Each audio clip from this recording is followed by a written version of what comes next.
இது கால ஜீவனின் கலக்கம், இதை காதல் என்பது பழக்கம்.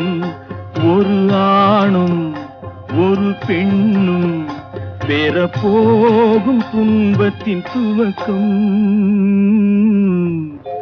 இது கால ஜீவனின் கலக்கம்.